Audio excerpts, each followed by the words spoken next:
네, 장승재 목사입니다. 오늘 하나님의 말씀의 제목은 용서는 내가 해줘야지 해서 하는 게 아닙니다 라는 제목으로 말씀 나누도록 하겠습니다. 다윗은 이제 예루살렘으로 돌아올 채위를 할 무렵 북쪽 사람들의 소식이 들려오는데요. 자신들이 기름 부은 압살롬이 죽었으니 다시 다윗을 왕으로 추대해서 예루살렘으로 모시자는 소식이었습니다. 그런데 이게 좀 복잡합니다. 다윗이 왕위에 복귀하는 데 절차가 필요했다라는 겁니다. 그 이유는 다윗은 다른 사람도 아니고 아들에게 쫓겨나서 예루살렘 성을 버리고 피신했기 때문에 이스라엘 백성들은 압살롬을 기름 부어 그들의 왕으로 세웠죠. 그런 압살롬이 죽었다고 해도 이미 왕위로 복귀하기 위해서는 이스라엘 백성의 재신임 절차가 필요했다는 겁니다. 사실 공동체가 서로 이렇게 전쟁을 겪고 나면 그 승패 여부와 관계없이 서로 심각한 감정의 골이 생기게 마련 아니겠습니까? 교회 안에서도 하나님의 일을 잘해보자는 마음으로 시작하지만 결국 의견이 맞지 않고 대립되어서 왼수지간이 되는 경우를 많이 경험해 보셨을 겁니다. 다윗도 지금 마찬가지인 상황인 겁니다. 사실 이거 다시 회복하기 쉽지 않습니다. 그런데 자신의 아들을 왕으로 세웠던 이스라엘 백성들을 다윗은 받아들임을 알 수 있습니다. 어떻게 그럴 수 있었을까요? 모두 다 자기의 죄로 인한 것임을 인정했기 때문에 자기를 대적하여서 압살롬을 따랐던 사람들도 포용했다라는 겁니다. 물론 우리가 속한 공동체에서는 우리가 지은 죄로 인해 벌어지는 분열은 그런 일이 있을 가능성은 거의 없을 겁니다. 하지만 공동체가 분열이 되지 않고 하나가 되기 위해서는 결국 다른 누군가를 탓하고 원망하는 태도가 아니라 스스로를 돌아보는 겸손한 마음을 가질 때 다윗에게 이스라엘 백성들이 다시 자신들의 왕이 되어달라는 그 손길에 싫다고 할 수도 있었겠지만 다윗은 받아들일 수 있지 않았을까 하는 생각도 해보게 됩니다. 물론 하나님께서 맡기신 나라이기 때문에 다윗은 분명히 하나님의 특별한 명령이 없으셨다면 이스라엘을 통치하는 데 앞장섰을 겁니다. 두 번째로 묵상하는 가운데 느낀 것은 평소에 좀 잘 살아야겠다는 생각이 들었습니다. 다윗은 물론 밧세바를 범한 이 중대한 죄를 지어서 하나님 앞에서 징계를 받고 있습니다. 이건 모든 백성들이 다 알 정도인 사건이었죠.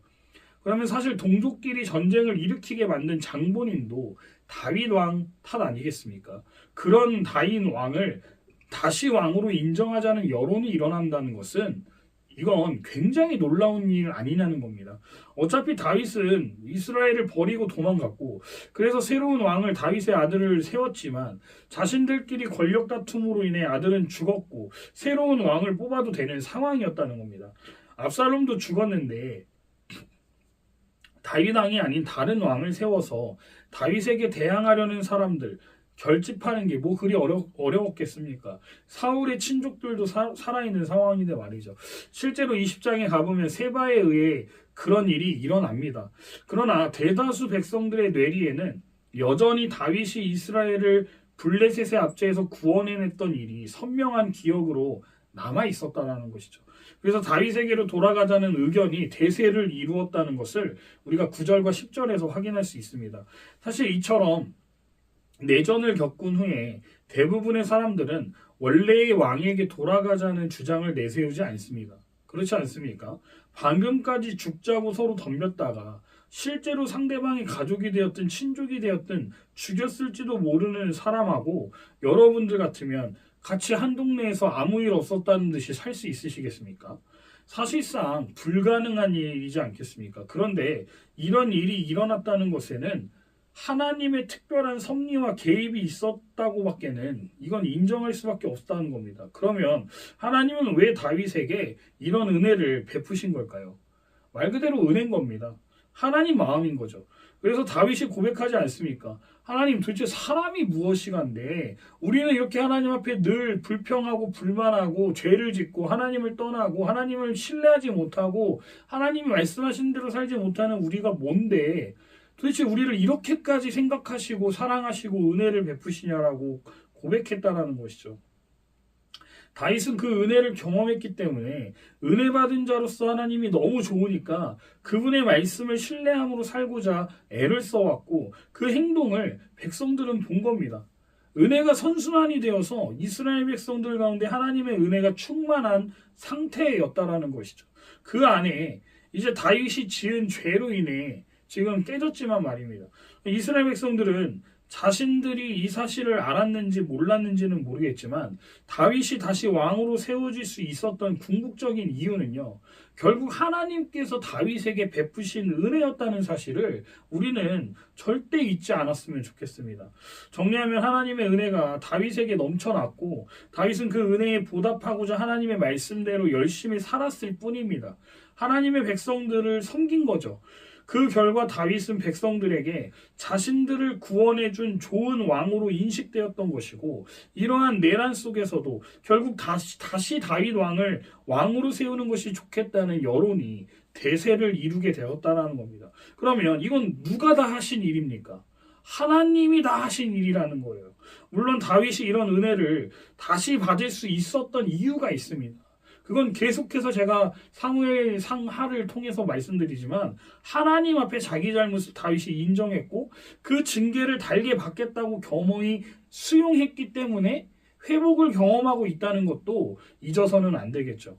만약 다윗이 압살롬의 반역과 그로 인한 내전이 자기의 범죄 때문에 일어났다라고 여기지 않았다면 어떻게 됐을까요? 다윗은 사울보다 더 크게 혼났을 겁니다. 사울은 버리셨지만 다윗의 후손을 통해 예수님께서 오시도록 하시겠다라고 약속하셨기 때문에 버리지는 않았을지 몰라도 다윗은 엄청난 더 고통을 받았을 거라는 거죠. 그리고 다윗은 자기를 대적했던 자들에 대한 복수심을 품지 않았겠습니까? 특히 원래 자신과 가까웠음에도 불구하고 압살롬을 따랐던 사람들에게 얼마나 더욱더 큰 배신감을 느꼈겠습니까? 하지만 다윗은 이 모든 것이 자신의 잘못 때문이라고 인정했기 때문에 그들에게 화해의 손을 내밀임을 우리가 볼 수 있다는 겁니다. 다윗은 만약 자기가 그냥 예루살렘으로 돌아간다면 승리자로서 패배자를 점령하는 모양새가 되기 때문에 미리 두 제사장인 사독과 아비아달에게 연락해서 유다 사람들이 이 일에 동참하도록 시킴을 알 수 있어요. 헤브론을 중심으로 형성되어 있는 부족 사람들도 이렇게 공을 세우려고 나를 왕으로 세우려고 모의하는데 나의 혈육인 남쪽 사람들인 유다 지파 당신들은 왜 아무것도 안 하고 있냐고 나를 왕으로 모시는 일에 나설 것을 촉구한 겁니다. 사실 압살롬의 선동에 유다 지파도 넘어간 것은 마찬가지였기 때문에 사적으로 다윗의 감정이 좋지 않았을 겁니다. 그럼에도 다윗은 유다 지파와의 혈연 관계를 내세우면서 지금 중재 역할을 의뢰하고 있다는 거예요. 그리고 다윗은 헤브론 사람들이 어쩔 수 없이 압살롬의 반역에 동조했다고 생각한다는 사실을 지금 자신의 동족인 유다 사람들에게도 넌지시 내비침을 알 수 있다는 겁니다. 우리는 여기서 다윗의 지혜를 배우게 됩니다. 때로는 공동체의 유익을 위해서라면요, 개인의 감정도 잠시 내려놓을 줄 알아야 한다는 겁니다. 그렇지 않으면 회복이 아닌 분열이 발전이 아닌 퇴행이 있을 것이기 때문이라는 겁니다. 그뿐만이 아닙니다. 다윗은 나아가서 자신의 아들인 압살롬을 노골적으로 도왔던 사람인 압살롬의 총사령관이었던 아마사를 요압의 자리인 총사령관에 등용까지 합니다. 자신을 대적했던 사람을 용서할 뿐만 아니라요, 요압과 동일한 지위의 지휘관으로 임명했다라는 거예요. 여러분, 이게 가능하다고 보십니까? 여러분들 같으면 가능하시겠어요? 이때 다윗은 맹세의 언어까지 사용합니다. 이건 자신의 의도가 진실함을 보여주기 위해서 쓴 겁니다. 이렇게 자기에게 대적했던 자들의 대표라 할 수 있는 사람까지 용서하고 품는 모습에 다윗을 적대했던 압살롬을 따랐던 이스라엘 사람들은 얼마나 마음이 홀가분해졌겠습니까? 유다 사람들도 마찬가지로 다윗이 복귀한다라는 소식에 가지고 있었던 적개심과 두려움이 모두 사라지지 않았겠습니까? 이런 소식을 들은 사람들은 요단을 건너 돌아오는 다윗을 맞이하기 위해서 길갈까지 나갔다라고 말합니다. 내전을 겪었던 사람들이라기에는 너무나 평안하고 화목한 모습을 보여주고 있다는 겁니다. 이런 것처럼 우리도 교회 공동체 안에서 화목하고 내란이 없으려면 자신의 죄를 인정하고 다른 사람을 용서하고 포옹할 수 있는 마음을 가질 때 가능하다는 겁니다. 그러면 다윗은 어떻게 이럴 수 있었냐는 겁니다. 자신이 죽었어야 마땅한 죄인임에도 살리시고 은혜를 베푸신 하나님의 사랑을 깨달았기에 그것이 너무나도 감사했기에 다른 사람들을 용서하고 대인배처럼 자신을 적대했던 사람을 자신을 보좌하는 자리에 앉힐 수 있었다고 저는 생각해요. 자신도 하나님께 아무 조건 없이 기회를 얻었는데 다른 사람에게 안 베푼다면 되겠습니까? 다윗은 하나님의 은혜 안에서 모든 깨진 관계들이 회복되는 방법을 지금 우리에게 가르쳐주고 있다는 거예요. 혹시 틀어진 인간관계로 고통을 겪고 있으시다면 이 다윗의 모습을 통해서 교훈을 얻는 시간이 되면 좋겠습니다. 헨리 우엔의 공동체라는 책을 보면 이 공동체에 대해 이렇게 설명하는 말이 있습니다. 공동체는 만만치 않다. 공동체란 당신이 결코 함께 살고 싶지 않은 사람이 항상 살고 있는 곳이다. 그 사람만 없다면 참 좋을 텐데 라고 당신이 말하는 그 한 사람이 늘 존재한다. 그런데 바로 그들이 우리에게 긍휼의 소명을 상기시킨다. 공동체가 용광로처럼 우리 마음을 재련하여 보편적 인간성 속으로 더욱더 깊이 들어가게 한다. 우리에게 주어진 초대이자 도전은 그것을 더 온전히 인정하는 것이다. 그것을 거듭 탈환하는 두 가지 방법은 용서와 경축이다. 공동체 내에서 사랑은 그렇게 역사한다. 교회를 다니다 보면 늘 용서해야 하는 사람들을 많이 만나게 될 겁니다. 왜 그럴까요? 우리에게는 다른 사람들과 같아지기를 싫어하는 본능이 있기 때문에 그렇습니다. 교회를 왜 가겠습니까? 사람은 무슨 일을 하든지 그곳에서 뭔가를 얻기 위해 가게 되어 있기 때문입니다. 그런데 나의 욕구를 다 채워주냐는 거예요.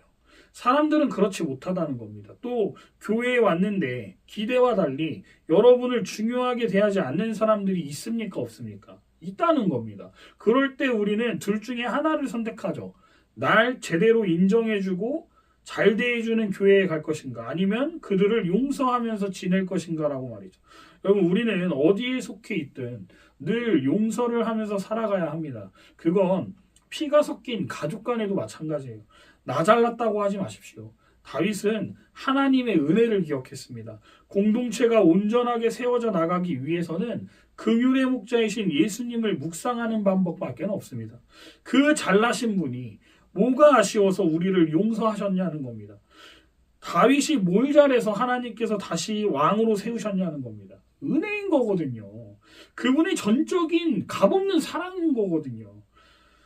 그 사랑 받고 계시지 않습니까? 그러면 그 받은 사랑을 가지고 늘 용서하며 살아야 합니다. 내가 용서할 만한 사람이어서 용서하는 게 아닙니다. 값없는 용서를 받은 사람이기 때문에 나도 다른 사람을 용서하게 되는 것이죠. 그러니 현재 용서되지 않는 공동체에 속해 계시다면 예수님께 나아가 기도해 보시기 바랍니다.